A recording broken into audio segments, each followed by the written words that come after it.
Hey everybody, welcome in. And the Intergalactic Rune Rumble is here. Um, Downtown Heroes Pack has come with it. So it's looking like every time they have one of these little quick midweek events. So the gold, the Scrooge's Money Bin, the Sally's Potions, now the Rune Rumble. Um, they seem to be bringing a typing pack with it. So we first had Downtown Villains, then we had Kingdom, now we're having Heroes.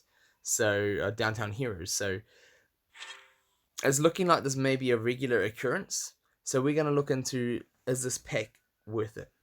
Um, the one solid thing about this pack is that the rates is just a straight flat rate 20 tokens for your 800 gems. So that takes the RNG out of things, well, some of the RNG, I should say, out of things like, out of the amounts like you will see at other events and other pack openings.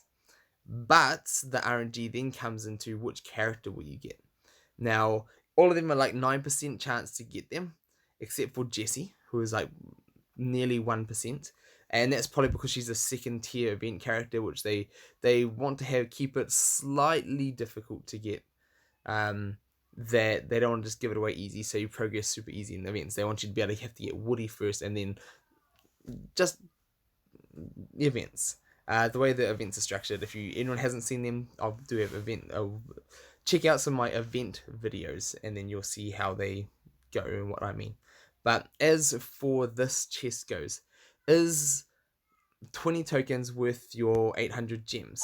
Now, when you break that down, it comes down to, I think, 40 gems per token, which if you're doing spending energy on on campaign levels, for your 50 energy, your standard refresh, you might get one or two tokens from it.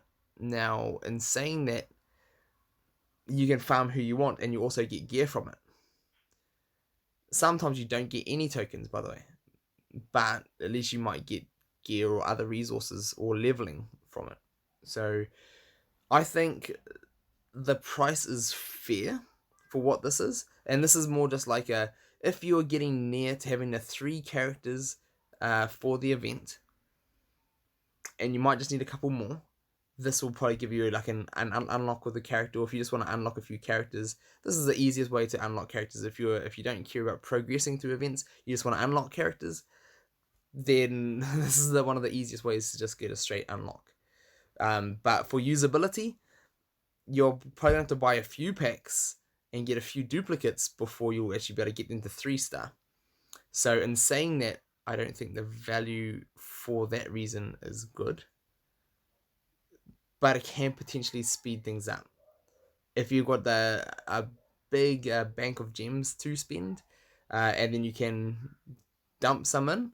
I think 20 gems is a decent return on, or 20 tokens is a decent return on your gems.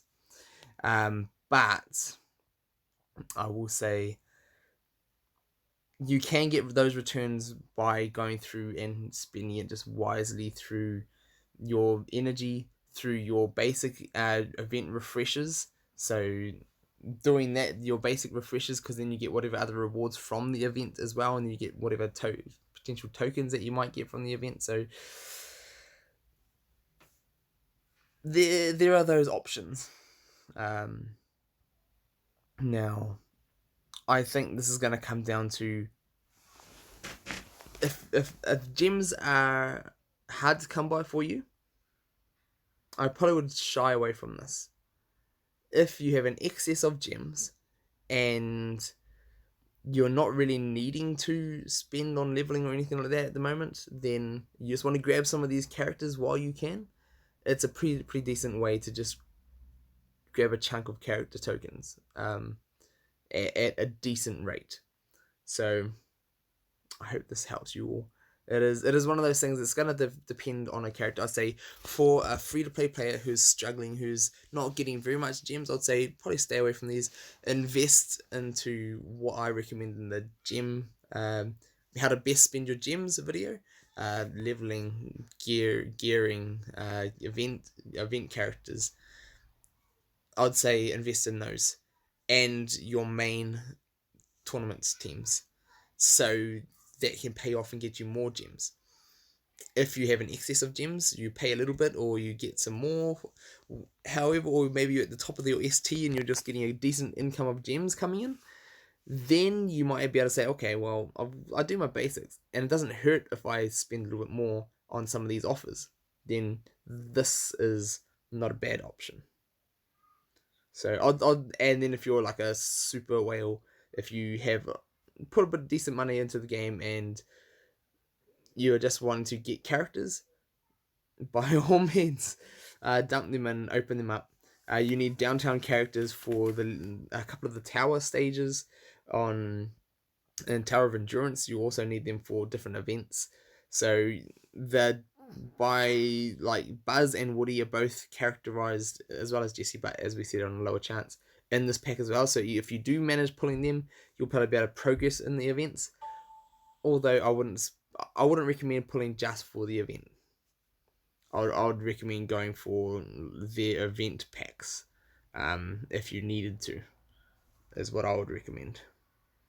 But then if you're looking at this, you're paying 800 gems here, and most likely you're going to be getting 8 to 12 tokens, and this is where that is where it is better to get those packs, like having the value paying off. Although these ones give you the event coins, which once you've bought about 4 packs, then you're going to have like another guaranteed few tokens. So they have their pluses and minuses. It all depends on how much gems you have to spend and how far you want those to go for you.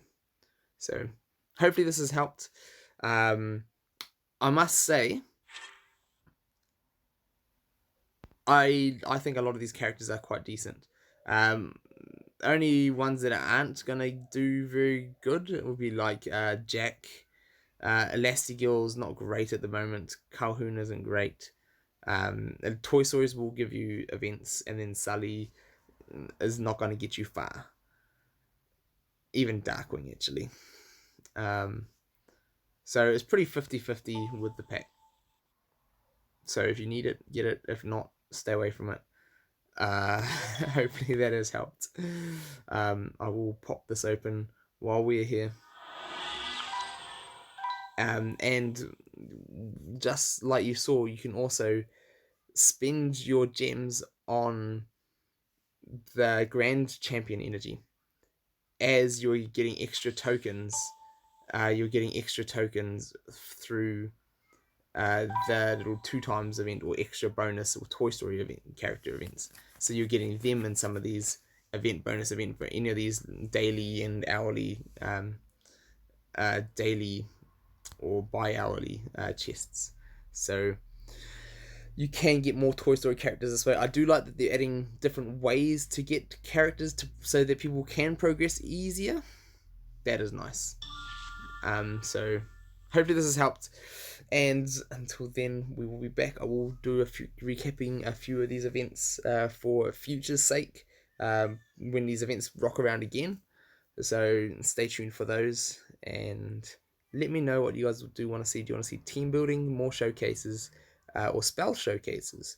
Can't wait to hear from you guys, and we'll be back soon.